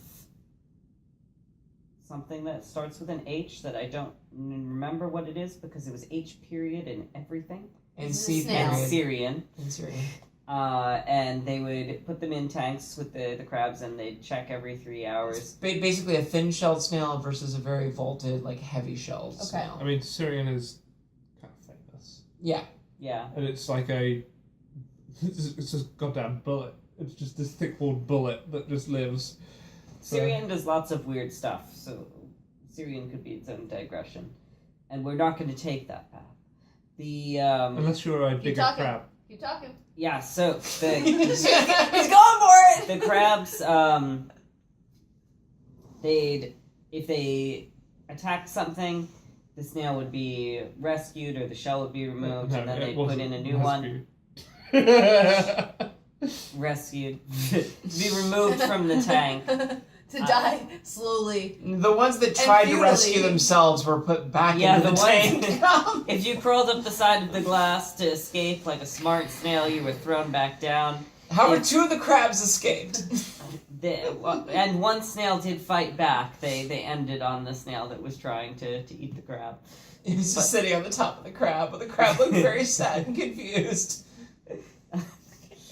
Alright, so going back, the point was there's some records of crab predation that you can see, and one of them is puncture into the shell from handling. It's usually the opposite from where they're trying to peel out the snail animal, and you can puncture the shell, and that's not distinct to a type of crab, but doing that might be somewhat indicative of what kind of crab, but that's not important for this particular talk. Then you have crab peels, which is what everybody looks for and is happy because it's an unusual way to break a snail shell if you're not doing it as a crab, and that's where you're making some either squared off or pointed but elongated can opener style scar on the snail. So if the snail shell doesn't fall apart afterwards, you can find them in the fossil record, but usually that means one side's very thin and it falls off. Or if the snail is attacked and then repairs, then it's a very distinct mark that's the repair. And since it's really distinct, that's what people look for. Mm-hmm. But that's not how most shells end up. Well, what he did say, and this was the thing I asked Threatening when crabs. the talk was being practiced, which was when you get snail shells that have just been like chunked and shattered, does that correlate with crab size? If are larger crabs with more muscle power and more ability to manipulate the shells just going fuck it and just through the shells? And the answer actually seems to be yes. Yeah. Like your toe when you're snorkeling in Florida. Mm-hmm. Yeah. But yeah, so They're mistaking it for a then snail. they compared it to fossil proportions that they get. Because the idea was like, I hadn't seen that before. That overlap. Now, pie charts are kind of misleading. A little bit, but still. So we need to be careful about that. But that was an amazing correlative amount of area occupied. Yeah, so they said, all right, well, we can't be sure that a crushed shell fragment of snail was crushed by a crab. It could have been broken afterwards. But anecdotally, people have said, taphonomically, you don't typically see just, like, crushing into fragments. No. So let's assume, what happens if we assume that all the crushed into fragments were crushed by Duraphagus predators They or just by called crabs? it indeterminate breakage Yeah. on the fossil chart. And the proportion was similar to the rate at which the crabs in the modern did looked it. identical on the pie chart, and it's a pie chart, so you've got to be careful about that. But yeah, the proportion of indeterminate breakage was very similar to the amount of crushed stuff in the modern experiments. But it's hard to count versus numbers peeled of individuals. versus not touched. Versus peeled versus pierced. punctured. Yeah. But peeled versus punctured might be was a different. better... And peeled versus punctured was different. Yeah. Peeled So versus... it's maybe not a fair comparison. And to be honest, punctured is, to my mind, thinking more of a manipulatory thing, because you puncture it so you can hold it still, and then maybe you pull the thing out or something, you know. Yeah. And we know that varies by species of predator. Mhm. And in the fossil, you don't know which thing you put in the tank. Well, and as we said, like it also varies within species of predator depending on their size and the size of the prey species they're actually And going this for. is why that data set will never see the light of day. It's coming. Mine? No, it's not. There's... Because I have a gazillion things on crab peels, and I have no idea what the size of the predator is, so you will never be able to tell. You could probably talk to... You could talk to anybody but Greg and That's get me more the problem. enthusiastic. Yeah. Yeah. You've been Gregged out of thinking that your data is valuable, and your data is probably valuable. Yeah. Yeah. I'll reapproach it in another decade. In a decade, you'll have a master student that'll do it. That's true. The other thing that's interesting about the talk, and I Probably robo-crabs. All crabs will be A extinct. master student will be a robot. Yes, your master. I should We're typing no. Oh no, my thesis is due in 3 hours. and I can type one letter at a time. Why did I take forever last night at the bar? James, as the arthropody person, if you were a crab and you were typing, would you try to use the claws or would you use your feet? That seems much easier to me. You use your feet. You go on your side. But it's amazing just to imagine the banging of the claws, and somehow, even though he's clearly hitting like 15 different The keys, hardest thing is if you look at crabs, presumably it's using computers on land, and after about 10 minutes they are foaming heavily at the mouth. So there's just going to be foam going everywhere over the... But it's a robo-crab, so is it just going to be like... So I was going to think they were going to modify their mouth parts actually to do the typing with. I thought that was going to be your That'd be pretty answer. good. They're just banging their eye stalks Yeah. onto the... That's painful. So the other thing, and I want to say my enthusiasm should be tempered by the fact that this is my graduate student and he's presenting on some of his undergraduate thesis research, and so it was cool to see him do that. But he was also saying that the larger crabs started to go for Cerion, which is a thicker shell and tend to get ignored by smaller crabs. Yeah. Which is interesting. Proportion of the thicker shelled things increased as body size of the predator increased. It's almost as if they have a broader food source and they're like, fuck it, yeah, whatever. So I guess like 3 last things. Again, one mostly I like Scott's talk, maybe Mike's talk in terms of Mike Foot's talk, which we haven't really discussed. Yeah, that was a lot of brain power to have to go through at the end of the day. Yeah, it was very late for that much thought. It's very, I must admit, I admire, but I'm always vaguely quizzical by Mike Foot's talk because he makes slides as if he's still using a slide projector. But they're good and interesting. Yeah, it was looking at diversity-dependent evolution. Yeah. basically trying to say, when are we increasing origination when taxa levels are low, and then suppressing them, and similarly, are we also seeing like similar responses potentially to extinction? Like, are we seeing these kinds of basically we're reaching some sort of optimum number of species where there's like a carrying capacity that we're potentially reaching within global biota. And how you could test that against random walk. Yeah. And so the interesting thing that he showed is that the standard correlations you would expect are also an expectation of random walk. And so what you need to do is basically he bootstrapped the interior of his data to create multiple random walk distributions given the data points that he had, assuming that the first and last occurrences from the actual data were real, so that you were just basically coming up with a different random walk distribution to connect the 2 points, exactly. And then like get a distribution of expected responses from origination and extinction, and you always get a kind of negative correlation like you would expect for a density dependence where increases in origination means ultimately a decrease in origination over time because you're going to have more species, so you're going to lower rates. Okay. But the expectation of your negative correlation is still statistically distinct, or rather, like your null model is distinct from the actual models you're getting from the data that they have. Yeah. So they're getting an R of about 0.39, and their expectation given their data was that in the far tips of their 95% confidence, they would expect about 0.3? So all that I remember is that it was like centered around 0.2 or 0.25 instead of 0. Yeah. Like you expected it to be a negative 0.25. So it suggested it's further out than would be expected just because of the artifacts of the data, but that being said, there's still the intensity of the signal is being pushed partly because there's this artifactual nature of just the idea of if you go up and it's all random, chances are good you're going to go down immediately afterwards. And it's just probability because it's a 50-50 shot, and that's going to naturally give you a kind of diversity dependence based upon a random walk distribution. The one thing I will say, and I might be misinterpreting some of the things he did, but essentially what he was looking at one level as well, which was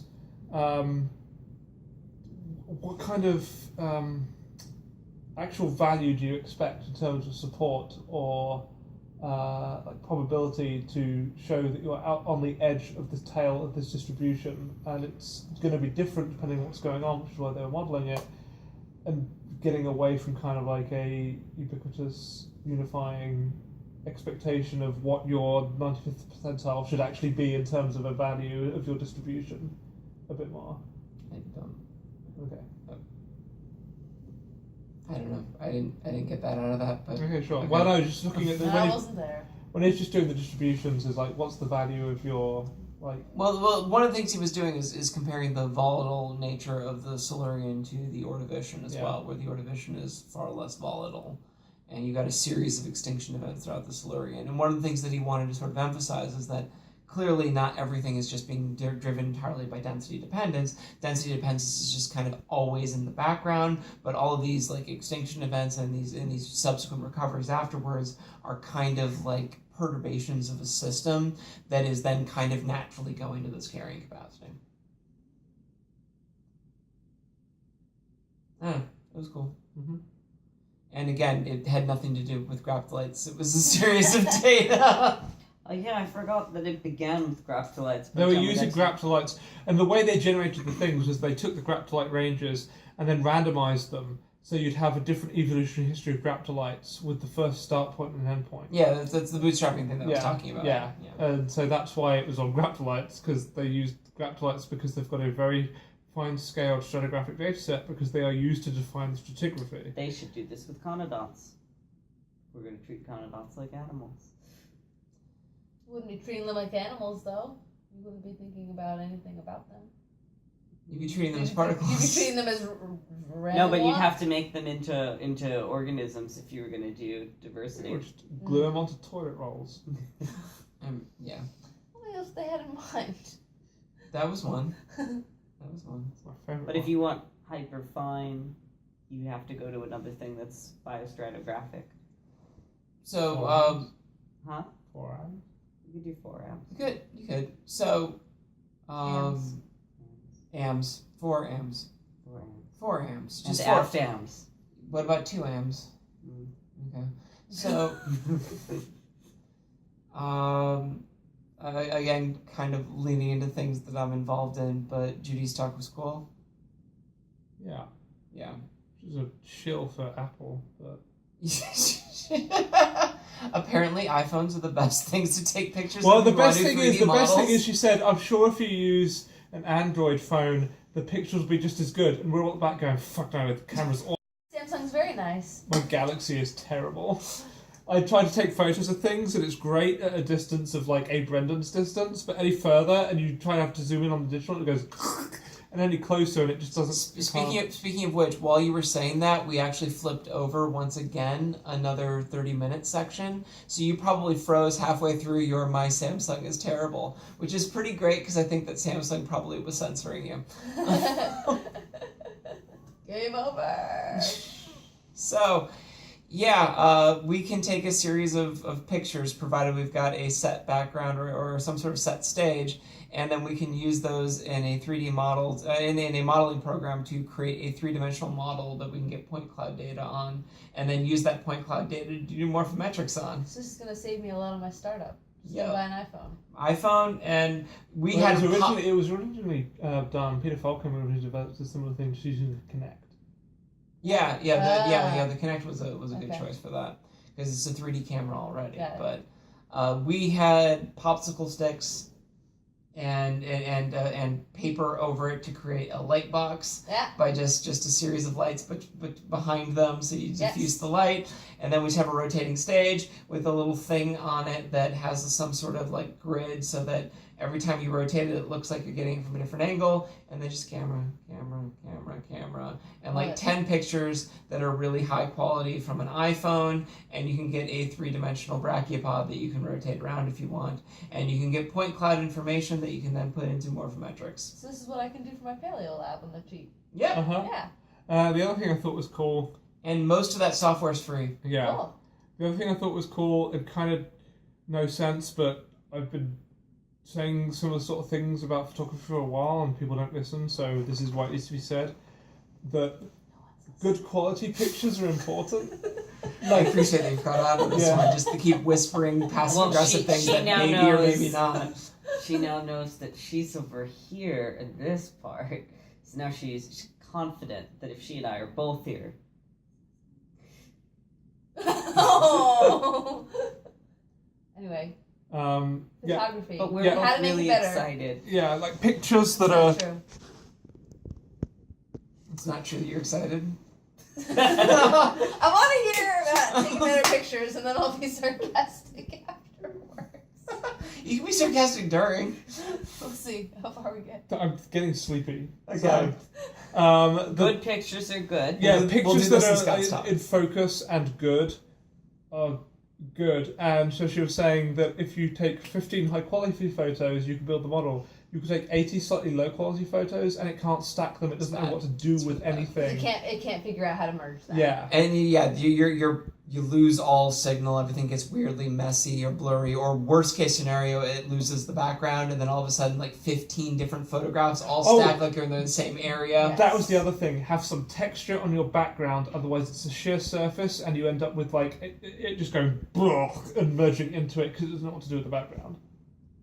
Okay. So you need a textured grid. background. Yeah, so we had a colored grid on the bottom that we were rotating with, but even then there was an issue I of think it's more some of the stuff in the topology. actual background, like the white space in the background, sometimes it would catch and start thinking that it would not focus on the grid, and it would instead focus on the background, and so even though we had the grid, because the grid wasn't pronounced enough relative to the fossil, it would just... But yeah. Okay. It's all things that we still managed to make work. Like she had her first photo was actually one of her 3D models. And she's like, now you might think this is a great photo of a brachiopod, but actually it's a 3-dimensional model that I made. So yeah, that's cool. But yeah, like, believe it or not, people do need to be told that it's really great if your pictures are in focus and of decent quality. usually good. Yeah. So finally, Scott. Scott talked about mosaic evolution without using the term mosaic evolution for about half his totally did that. Yep. He talked about mosaic evolution as it pertains to, well, something that we've talked about on this podcast a lot, which is the concept of a living fossil. I was going to say there's conversations to be had about living fossils. I'm sorry, this is going to drive everyone mad at home, but it keeps sliding down and it's driving me mad, so you get to suffer as well.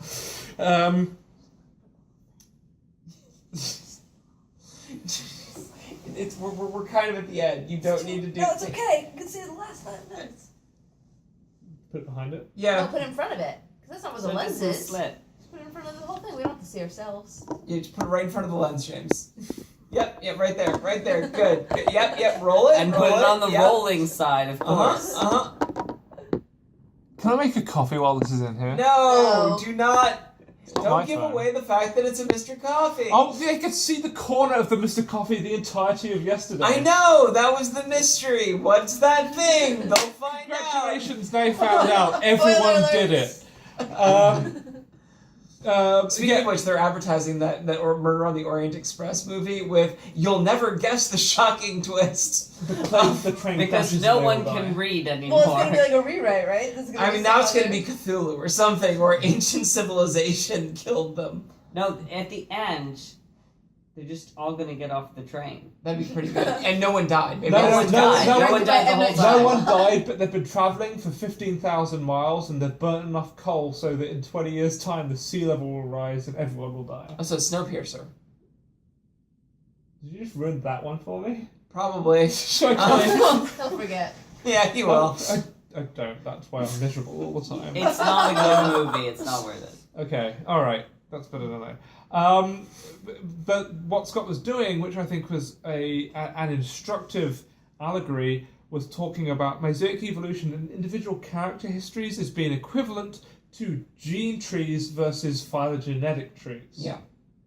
And the fact that individual gene topologies based off individual genes and the evolutionary relationships of individual genes are unique to the gene, because genes sometimes will diverge at different points or undergo a change at different points in time to other genes within the animal. And so you can get conflicting topologies with genes, which is why all those early molecular studies of a single loci are so great. And so they are not the exact same thing as species trees. For people who aren't quite in the know for how cynical you're feeling right now, given your tiredness, I believe that was sarcasm. Yeah, it might have been. So he's talking about that in regards to living fossils and what are living fossils. But yes, I think broadly speaking, to maybe take it a step back, I think what Scott was trying to get at was that the conflict with living fossils is we say that these things haven't changed when clearly they totally have. And so this idea of what they haven't changed really is we're looking at a few things and saying, look at these things that are still the same. Ginkgo biloba, look how it still lives in similar environments, similarly like relict environments to where it previously lived. Whereas look at something like horseshoe crabs, look at these similarities in its morphology. This doesn't mean these things haven't changed. Rather, we're looking at specific suites of characters that have remained more static, whereas other characters are more plastic. Right.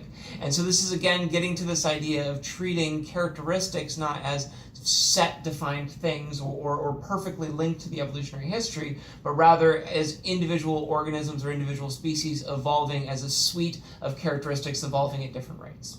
Yeah, and one of the examples they gave was triops, which one of the modern species of triops has a fossil record dating back to the Triassic. However, when you look at it, that Triassic individual is clearly morphologically distinct to the modern species.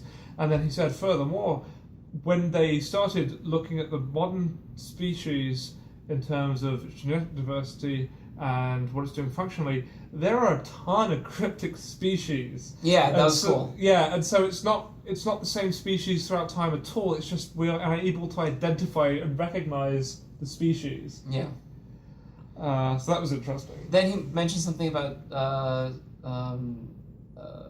fish as well, but coelacanths. Yeah, coelacanths. I can't. So here we're just stuck because it's a morphological issue. Like morphologically, they're not so. But they different, are. But we recognize kinds, and so we're like, Yeah, we're stuck as human beings of being like liking to put things in boxes. Yeah, we like to put things in boxes, and we're also coincidence detectors. Okay. These two things are the Yes. same. Yes. And so again, like with coelacanths, it's very interesting, especially because like the coelacanth we have nowadays isn't really that similar to a lot of past coelacanths. But oddly enough, it's the one example where the genetic rate of change is slower. All the other living fossils, genetic rate of change is the same, and the morphology doesn't seem to be doing very much. Yeah, tuatarids, Yeah. like, they're genetically divergent just fine, but they're... Coelacanths in the past were like goldfish. They were living in shallow environments. Some of them were freshwater. They were doing tons of different things.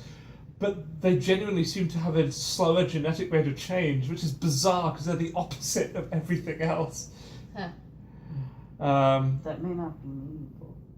Well, Yeah. that's a different question. This is But what Scott was saying is that people get very angry about the term living fossils, and maybe we should stop considering it a state of being and more an indication of a series of questions we need to start asking about these lineages. Yeah. Pull it out again into, while not actually saying it, maybe we need to break these apart into what do we mean by similar, what do we mean by unchanged, because realistically when we go into the fine details, clearly these things are changing. But some things aren't. And maybe that's a more interesting question. Why is this particular part? What would be good to keep the same the Exactly. whole time? Why is ginkgo biloba still in the same environments that its ancestors were? Why do these specific characteristics of these snails remain the same? Why do these things not radiate as often? Yeah. Stochasticity. Probably. I mean, here's the thing. Well, we can probably certainly model it off of stochasticity, but to some extent, like there's probably a reason. It just might not be a known reason. I follow into Irwin's causality or historicity part 2. Deterministic response is sensitivity to initial conditions.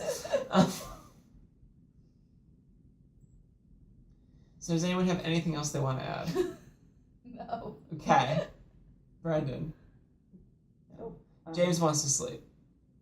I've just seen the time. I feel sorry for everyone that listens to all of these at once. Yep.